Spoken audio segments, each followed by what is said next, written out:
Hay que preguntarse qué es el valor, cómo emerge la noción de valor. No responder a la pregunta de qué se entiende por valor, pues de esa forma entramos a las teorías del valor, sean estas teorías económicas o sean estas teorías de otra índole, por ejemplo, de carácter ético o, en otro caso, de carácter cultural. También puede haber teorías del valor desde la perspectiva social, pero no se trata de eso. Se trata de cómo nace la noción de valor, cuál es la arqueología del valor. Lo decimos esto porque no se va a resolver el problema de la discusión, de la teoría del valor, a favor o en contra. Los que hablan de valor objetivo y los que hablan de valor subjetivo, o los que hablan de que no se puede tener una teoría del valor. No se va a resolver ese problema porque necesitamos antes resolver cómo nace, cómo emerge la concepción de valor, la noción de valor. ¿Cuál es el imaginario ligado al valor? ¿De qué manera socialmente se asume la valorización en distintos ámbitos?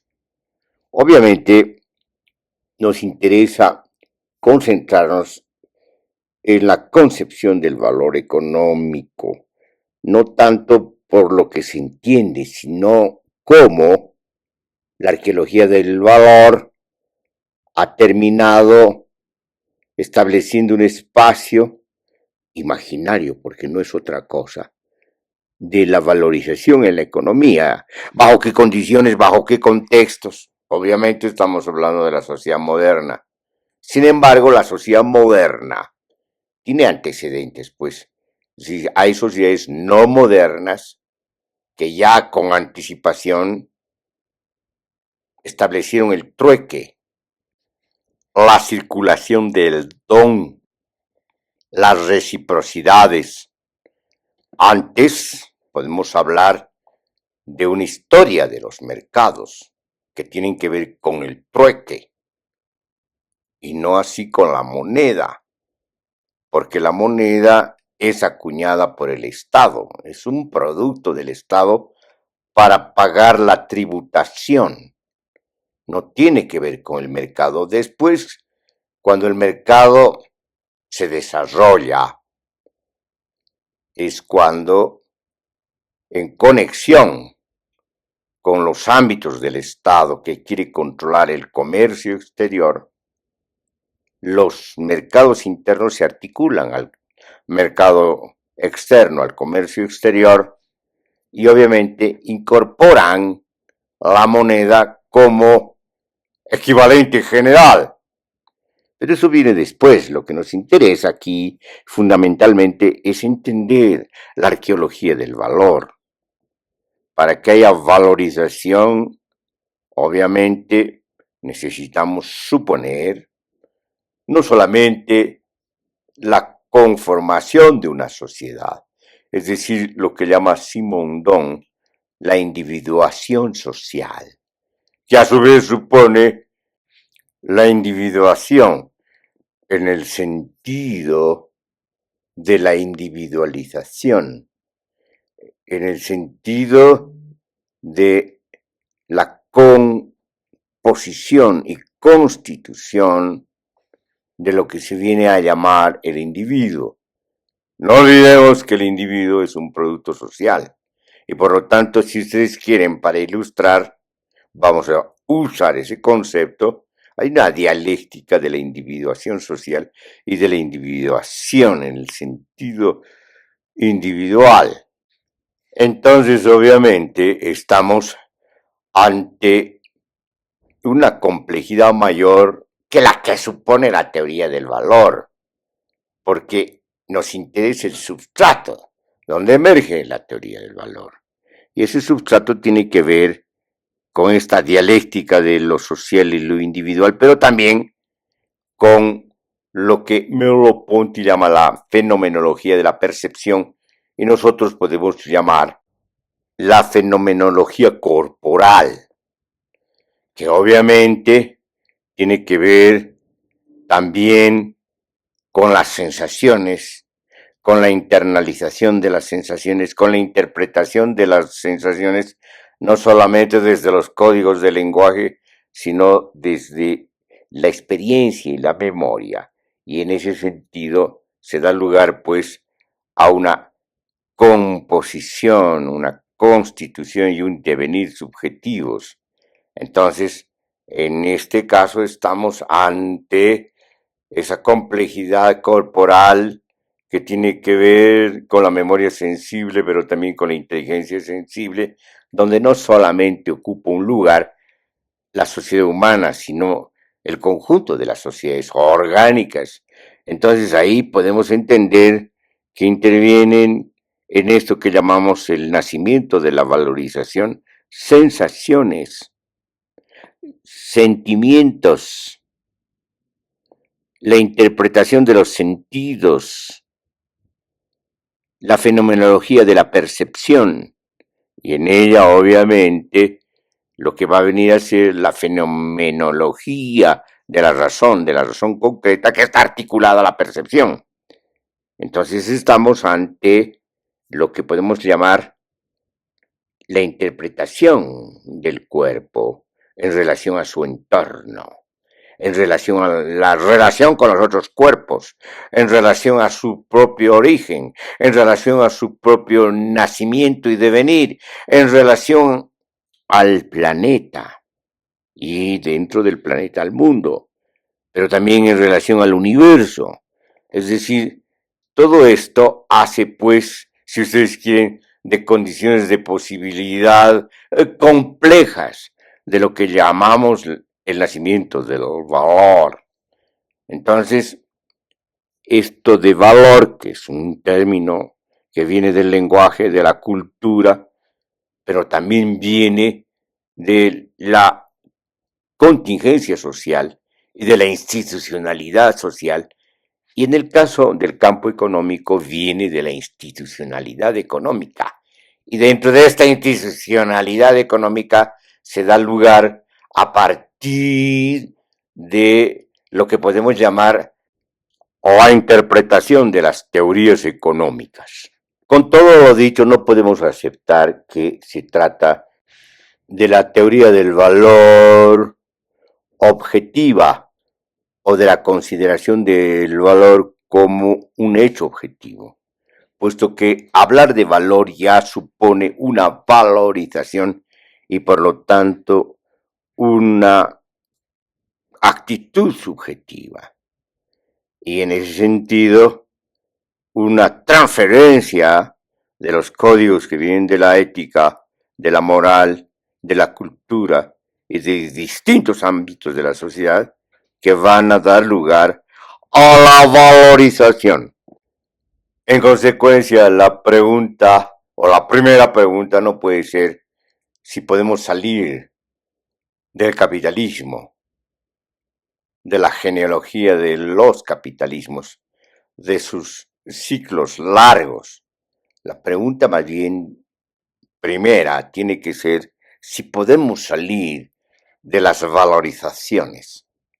Obviamente que no, puesto que las valorizaciones forman parte de los comportamientos y las actitudes humanas.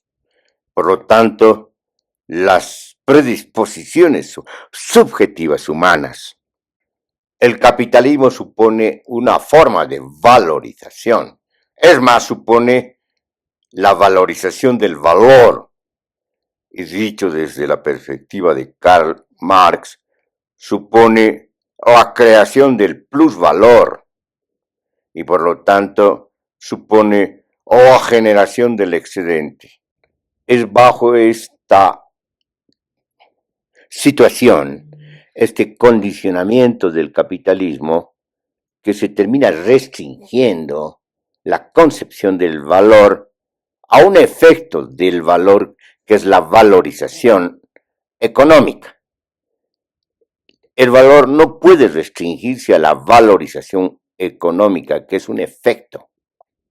Lo que nos interesa es obviamente la causa, las causas que dan lugar a la valorización. Y mucho más lo que nos interesa, como hemos dicho antes, es el nacimiento de la noción del valor, el nacimiento de esta arqueología del valor. Si el capitalismo ha reducido el imaginario del valor a su valorización, obviamente se puede pensar algo más amplio, algo más extenso, que tiene que ver con la valorización, pero también con el valor mismo, con las causas del valor y sobre todo con la estructura y la constitución del valor mismo, inclusive si está circunscrito al campo económico.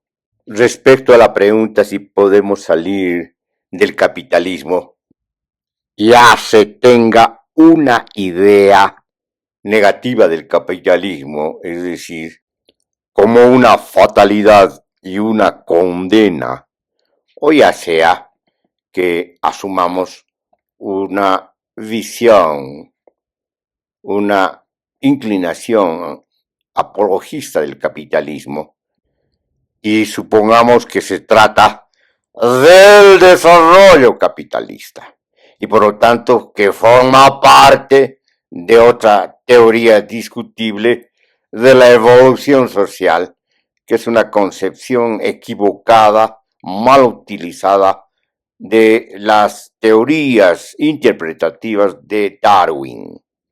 A la pregunta entonces sobre si podemos salir del capitalismo, se puede responder de varias maneras, pero optaremos por las principales. Una es que la historia de la civilización, solo abarcando 5.000 años, nos muestra que las civilizaciones nacen, se expanden, se desarrollan, se desplazan, se transforman, después entran en una especie de crepúsculo, de clausura y mueren. Y lo que hacemos es asistir al nacimiento de otra civilización. Inclusive esta interpretación en el caso de que no mueran completamente las civilizaciones, sino que queden en la memoria social y por lo tanto se dan lugar a combinaciones civilizatorias.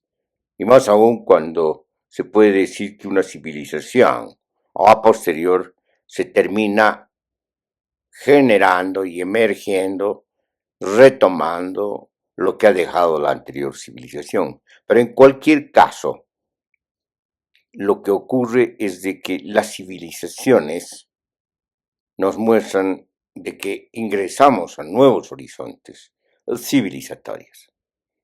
Entonces, claro, se puede pensar, basándonos en esta historia de las civilizaciones, que el capitalismo en algún momento va a terminar ingresando a su propia clausura y crepúsculo. Entonces es una manera de responder. Hay otras maneras de responder también a esto. Ya teniendo una visión más bien macrohistórica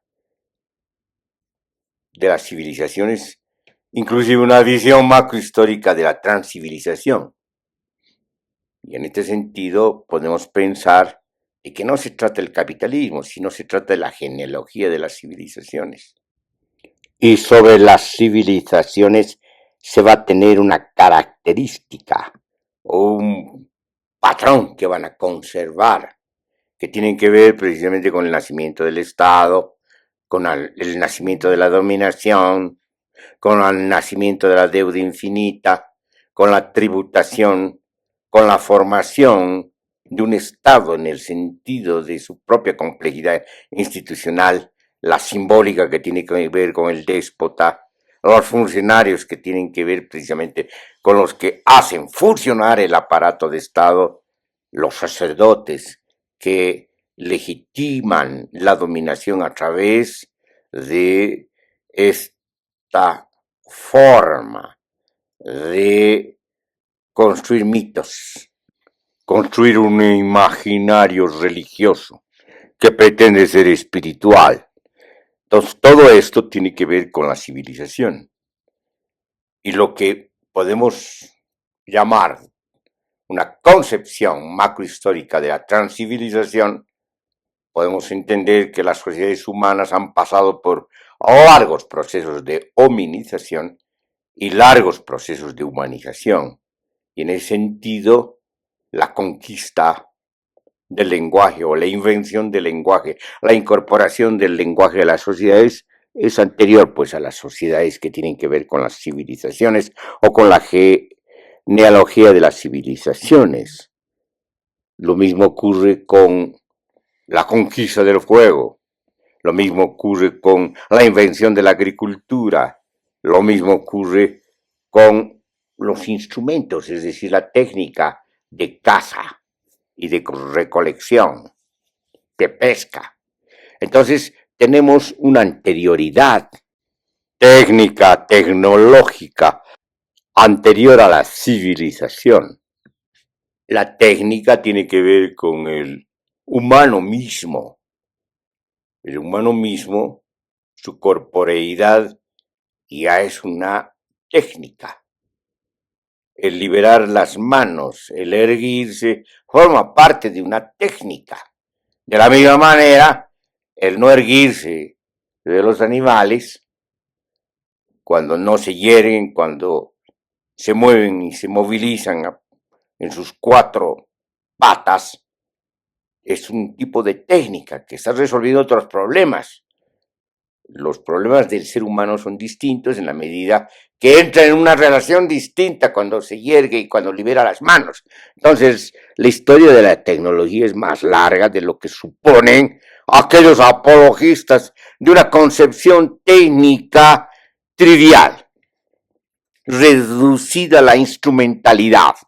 Desde esa perspectiva, lo que se llama capitalismo es precisamente una interpretación restringida de lo que está ocurriendo en la genealogía de las civilizaciones, sobre todo en estos 500 años, medio milenio, que es lo que corresponde al nacimiento del sistema mundo capitalista, dejando de lado todavía a los sistemas mundos capitalistas regionales que tienen que ver con una larga historia que compromete a Euroasia. Podemos inclusive tener la referencia de un sistema mundo capitalista cuyo centro era China, el imperio chino, tal cual lo interpreta, lo expresa, representa y hace la historia Gunder Frank en Reencuentros. Desde esa perspectiva no se trata de capitalismo, sino de la civilización, de la genealogía de la civilización, que tiene que ver con la genealogía de la dominación y por lo tanto que tiene que ver con la genealogía del poder. Lo que podemos decir es que la civilización se ha ido complejizando, que la dominación se ha ido complejizando, que el poder se ha ido complejizando, en la medida que se han establecido ámbitos de relaciones variados que han terminado de articularse, intersectarse y dar lugar a espacios densos de transformaciones institucionales, sociales y de individuaciones en distintos sentidos, tanto sociales como individuales, Y no olvidemos que la individuación en Simondon también supone las individuaciones materiales y energéticas. Pero ahora no vamos a tocar ese tema. Lo que nos interesa es de que si nosotros interpretamos y nombramos de otra manera a lo que está sucediendo con esta sociedad que se llama capitalista, y por lo tanto decimos que lo que va más allá del capitalismo, y por lo tanto hay que pensar esta sociedad desde las contradicciones mismas de la civilización respecto al ser humano, respecto a las relaciones y sobre todo a las resistencias del ser humano. No olvidemos que Michel Foucault decía que hay poder porque hay resistencias que vencer. Y por lo tanto aquí nos interesa precisamente esta vinculación del poder con las resistencias que tiene que vencer. El ser humano puede ser comprendido como resistencias, de la misma manera que la vida misma, el planeta, la ecología, son resistencias para la civilización, para la genealogía del poder y concretamente para el capitalismo. Entonces de lo que se trata precisamente es de incorporar la potencia de la vida o parte de la potencia de la vida, parte de las fuerzas que hacen a la potencia de la vida a esta máquina fabulosa que no solamente ha inventado el Estado, sino que ha inventado la valorización del valor, el capitalismo.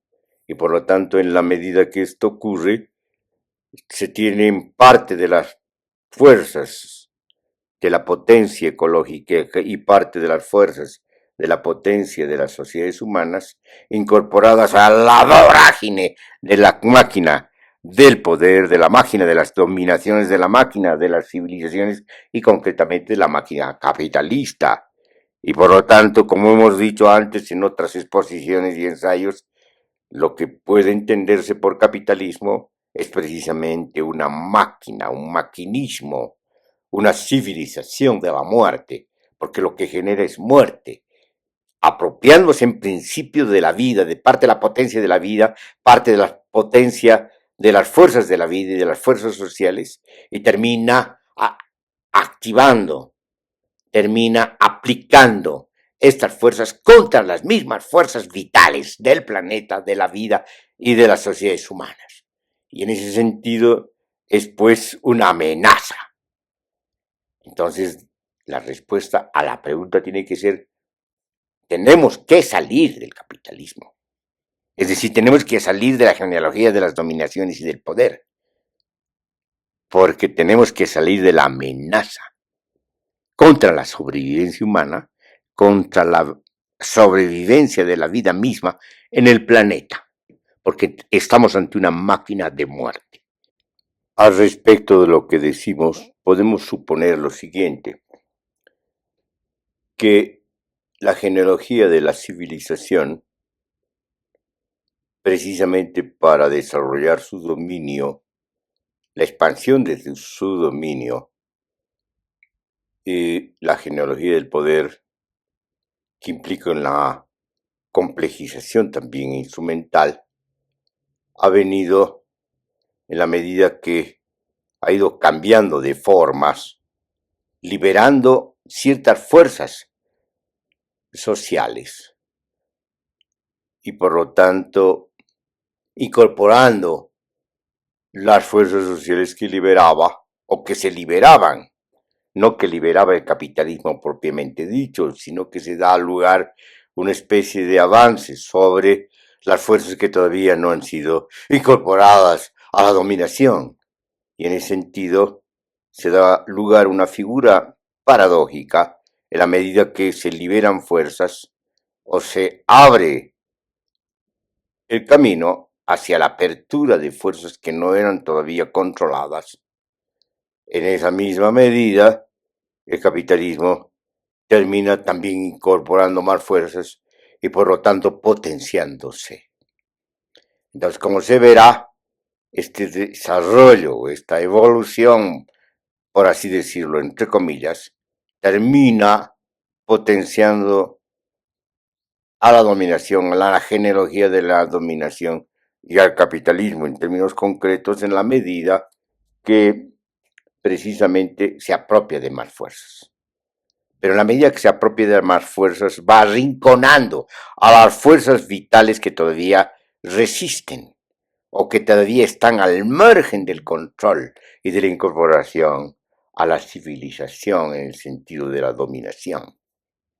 Entonces, en ese sentido se da pues una paradoja y no es de ninguna manera extraño, sino más bien es entendible que se entiende la sociedad moderna, que es la cultura de donde emerge el capitalismo, como iluminismo, como ilustración, como crítica, es decir, se han liberado fuerzas. Pero estas fuerzas terminan siendo nuevamente incorporadas a la dominación, que cada vez es más asfixiante. Y en ese sentido hay que entender, pues, que no se trata de que el capitalismo, o en este caso la modernidad, libera fuerzas, sino que amplifica su campo de control y de dominación y por lo tanto amplifica hasta tal punto que puede convertir al planeta en una especie de panoptismo planetario, donde todo está controlado. Todo, obviamente no, porque no puede controlar todo, ese es el límite de la dominación y del capitalismo. Y en ese sentido se vuelve más asfixiante. Y por lo tanto cada vez es más urgente potenciar más bien las resistencias, potenciar más bien la vida, potenciar las fuerzas vitales, la potencia creativa de la vida. Y eso significa establecer no solamente resistencias frente a esta herencia de la genealogía de las civilizaciones que es el capitalismo, sino suponer ya una contraofensiva radical, un contrapoder más abarcador, resolver definitivamente esta contradicción entre sociedades humanas de la transcivilización contra las formas genealógicas del poder que han terminado conformando y construyendo el poder y las dominaciones, inhibiendo las potencias de la vida y la potencia social. La tercera respuesta entonces a la pregunta es de que tenemos la responsabilidad de defender la vida, de liberar la potencia creativa de la vida, de liberar la potencia social, precisamente para potenciar la vida y potenciar el planeta, para potenciar al ser humano en su tarea. Y eso implica la rearticulación, la reincorporación, la reinserción de las sociedades humanas a los ciclos ecológicos y planetarios. Porque la tarea del ser humano está en un vínculo creativo, vital, imaginativo y estético respecto al universo y al multiverso, respecto a los secretos mismos del universo y del multiverso, integrado en sus distintas escalas, desde las cuánticas hasta las molares. Hay otra perspectiva desde la cual se puede responder a la pregunta de si podemos salir del capitalismo. Esta perspectiva es epistemológica. Recurramos al libro de Michel Foucault, Las palabras y las cosas, donde establece el desplazamiento epistemológico y la ruptura epistemológica, diremos el cambio epistemológico. Para no hacer una exposición larga y expansiva, solo concentrándonos en la economía política, Michel Foucault diferencia el análisis de la riqueza de la economía política. En el análisis de la riqueza todavía los teóricos, la manera de pensar, la formación discursiva, se enfocaban en lo que es la circulación, es decir, lo que es la distribución y la circulación, que era una manera de entender el mercado. Hoy sabemos por los estudios históricos, sobre todo de los ciclos largos del capitalismo, que el mercado no es eso, que esa es una representación del mercado. Pero, digamos, no está en discusión eso. Lo que nos interesa es de que lo que consideraban mercado era como el espacio donde analizaban y buscaban responder al análisis de la riqueza, de dónde sale la riqueza, cómo se genera la riqueza, cómo se genera la ganancia. Y eso va a dar lugar, pues, desde esa perspectiva, a esas corrientes que se llaman mercantilistas, a la escuela de los fisiócratas, a la escuela de los monetaristas, que encuentran precisamente en la circulación la explicación de este tema que tiene que ver con la riqueza, la ganancia, el precio,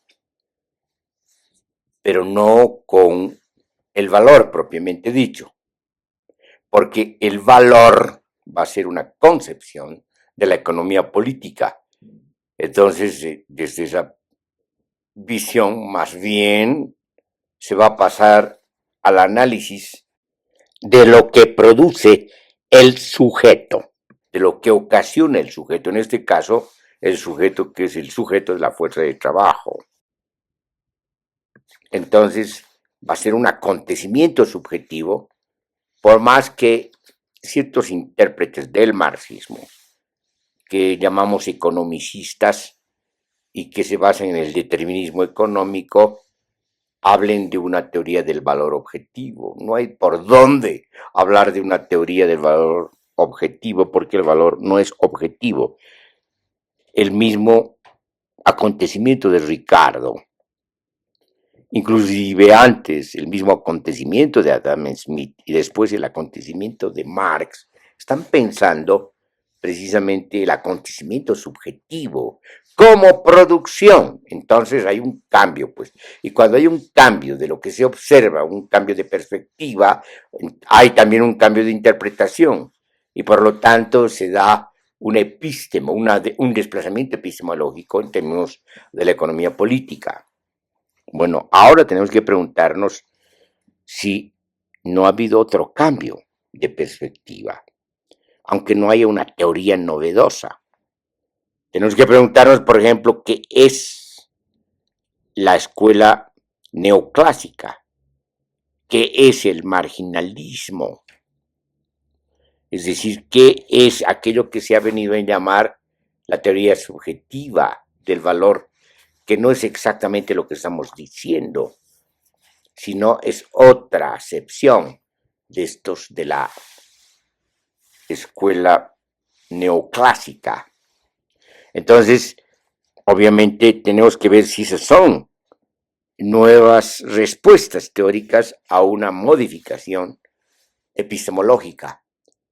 Si nosotros revisamos lo que hemos venido escribiendo a propósito y lo que hemos venido exponiendo, a propósito podemos decir que no, que son más bien desplazamientos o búsquedas que tienen que ver no solamente con respuestas en la discusión de la escuela neoclásica respecto a la escuela clásica, que es la economía política, y por lo tanto ciertos retornos a las anteriores escuelas del análisis de la riqueza de los mercantilistas y monetaristas, porque vuelven de alguna manera a la concepción monetarista y obviamente vuelven a una especie de reducción otra vez del mercado, aquello donde se mueve la mano invisible, que es otro de los mitos o de los fantasmas que se inventan, estas faltas de soluciones teóricas a problemas. Pero entonces, si no está en los nuevos discursos, en las nuevas formaciones discursivas, en las nuevas formas enunciativas, en la teoría económica, cuando no hay eso, tenemos que buscar en la experiencia social, La pregunta es, ¿en qué ha cambiado la experiencia social? ¿Dónde están las transformaciones y antes los desplazamientos de la experiencia social? ¿Dónde nos llevan las revoluciones tecnológicas, científicas, cibernéticas y comunicacionales? ¿Y dónde debe atender el enfoque teórico para dar respuestas no necesariamente a los problemas del valor, sino a aquellos problemas que supone la misma teoría política, la misma teoría de la economía política, los mismos devaneos economicistas? Entonces, necesitamos, por ejemplo, responder a lo que están ocasionando estos cambios, estos desplazamientos, estas transformaciones que se dan en la experiencia de las sociedades humanas y por lo tanto en el ser humano. Y veamos, nombremos esos cambios. Es indudable que hay una revolución cibernética, informática y comunicacional, además de una revolución tecnológica que ha profundizado en la nanotecnología y en la biología molecular, incluso ha avanzado a una intervención, no solamente comprensión, entendimiento y conocimiento de las dinámicas cuánticas o la mecánica cuántica, sino en la intervención. Entonces, en ese sentido, ha cambiado pues la experiencia del ser humano. El ser humano está relacionado con otras fuerzas, con otro contexto, con otro entorno. Y en ese sentido, este nuevo desplazamiento requiere una nueva interpretación. ¿Cuál es esta? ¿Dónde se han dado? Hablemos de las más recientes revoluciones tecnológicas, científicas, cibernéticas y comunicacionales. Las revoluciones más recientes se encuentran en lo que se viene a llamar la inteligencia artificial, que para nosotros no es inteligencia, sino un poderoso instrumento basado en un manejo probabilístico a gran escala y además con alta capacidad de información y con alta capacidad y velocidad de análisis computacional. Al respecto también podemos hablar de un nuevo lenguaje, que es este lenguaje de la informática, de la cibernética y de lo que se llama, como hemos dicho, inteligencia artificial. De la misma manera, podemos hablar de la computación cuántica, de las redes 5G, del Internet de las cosas, de la robótica avanzada, de la biotecnología y la realidad extendida, que ha transformado y está transformando la industria hacia la automatización, la interacción humana-máquina y profundos cambios en la ciencia, la comunicación y la vida cotidiana.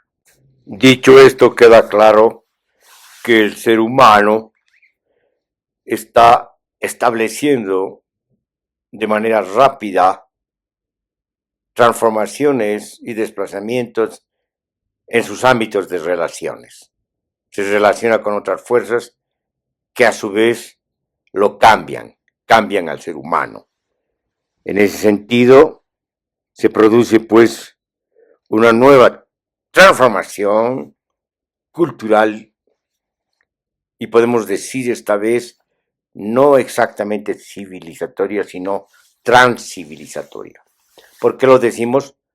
Porque una vez que la modernidad, una etapa de la modernidad, la etapa que estamos vinculando con la economía política, nos lleva a la subjetividad. Lo mismo pasa en el psicoanálisis. Se trata de la revolución del sujeto, de la subjetividad. En cambio, ahora con estos nuevos desplazamientos, estas nuevas fuerzas, estas transformaciones radicales, tenemos que hablar de la transsubjetividad. Es decir, ya no se trata de la subjetividad humana, sino de la transsubjetividad, de los vínculos, de las relaciones entre la subjetividad humana y las otras subjetividades, no solamente de los otros seres orgánicos, sino también de la energía y la materia, sobre todo cuando éstas se dan a niveles de las dinámicas y de la mecánica cuántica. En consecuencia, esos nuevos ámbitos de relaciones que exigen una transformación, una revolución epistemológica y obviamente pensar de otra manera, lo que equivale a decir tener otros horizontes de visibilidad, tener otros horizontes de decibilidad, tener otros horizontes de enunciabilidad, que también equivale a hablar de otros horizontes de la percepción y de las sensaciones. Entonces, ante esto se requiere una nueva manera de pensar, de decodificar, de interpretar, lo que equivale también a concebir que ya se trata del ingreso a otra forma y contenido de sociedades, que nosotros anticipadamente dijimos que se trata de sociedades ecológicas y también podemos decir de sociedades de las transsubjetividades, donde las transducciones de las múltiples individuaciones se dan de manera compleja, simultánea, llevándonos a un devenir de las individuaciones que constantemente no solamente libera la potencia, sino que resuelve problemas de manera altamente inventivas y creativas, produciendo nuevas condiciones de metaestabilización. Dicho esto, podemos entender que con la última respuesta hemos dado una respuesta más completa a la pregunta de si podemos salir de la sociedad capitalista. En conclusión, podemos decir que ya hemos salido.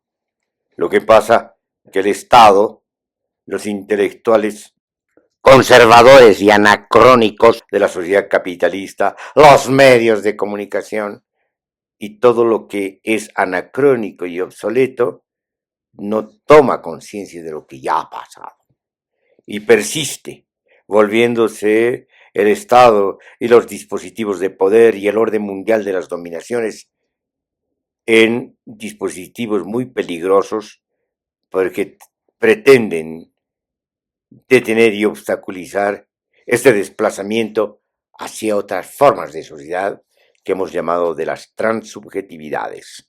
Bienvenidos entonces a la realidad de las transsubjetividades.